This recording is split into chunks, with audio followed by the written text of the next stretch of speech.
Hello students, today I will discuss the physical education in 11th class. So in next topic is that value through Olympic games. Olympic games या Olympic sports, Olympic की क्या value है ना? Value through Olympic की क्या value है? Okay, because your second chapter is going on. The name of second chapter is that Olympic movement. So all of things you are studying with the related of Olympics, है ना? With the sports, games and awards. Okay, so here is your topic value through Olympic. देखिए, some important values are given below. I am telling you here, all these values are written before you. First one is friendshipness. What is this friendshipness? Solidarity, fair play, free from discriminations, free from drugs. I am telling you one by one each of them.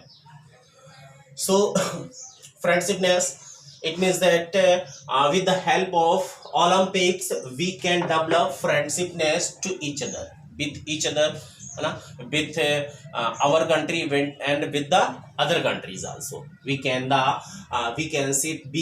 develop friendshipness among the country, among the participants. Okay, between among the countries and participants we can develop the friendshipness. This is the first value of Olympics. Means that कि हम Olympic के through जो है ना सबसे पहले क्या फ्रेंडशिपनेस को डेवलप कर सकते हैं. अपने जितने भी पार्टिसिपेंट्स हैं वो एक दूसरे के प्रति फ्रेंडशिपनेस, एक दूसरे की कंट्री के प्रति फ्रेंडशिपनेस है ना, ये डेवलप की जा सकती है. So this is the first value. Second value solidarity should be developed. Solidarity means that provide ample opportunity to enhance solidarity. Solidarity का मतलब होता है एकजुटता, एकजुट होना, है ना. We can develop solidarity with the help of Olympic. Olympic के थ्रू हम एकजुटता को डेवलप कर सकते हैं, है ना, एक हो सकते हैं.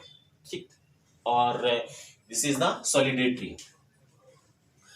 क्योंकि हमको क्या होता है अपॉर्चुनिटी मिलती है एकजुट होने की, है ना, with the help of Olympic value की हेल्प से, ओलंपिक की हेल्प से हमको जो है ना एकजुट होने की अपॉर्चुनिटी मिलती है.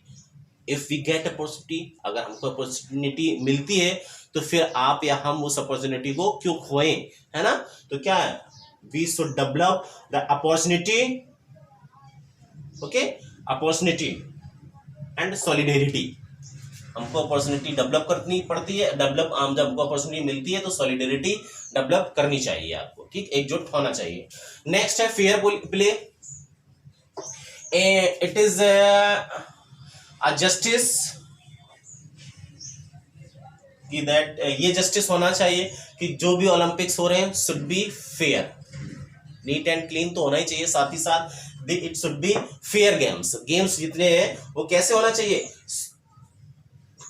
एकदम फेयर होना चाहिए. साथ ही साथ rule and regulation should be equal for each and every teams. जितनी भी टीम्स है, फेयर प्ले का मतलब जो है ना, rules and regulation should be equal each and every teams. प्रत्येक टीम के लिए रूल्स और रेगुलेशन कैसे होने चाहिए, इक्वल होने चाहिए. End game should be free and fair play, है ना, एकदम फेयर होने चाहिए. गेम शुड बी फेयर होने चाहिए. ओके, नेक्स्ट है free from discriminations.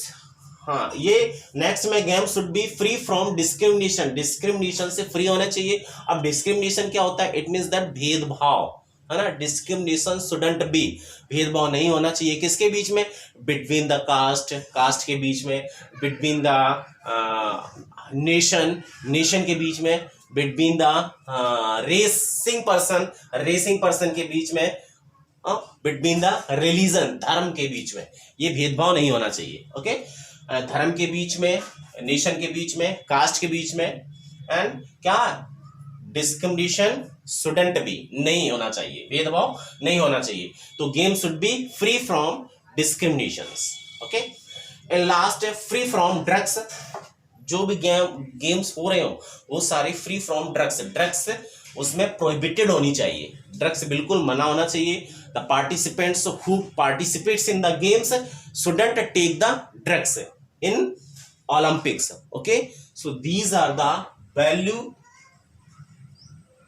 These are the value we can develop with the help of Olympics. Okay, enough for today. Thank you.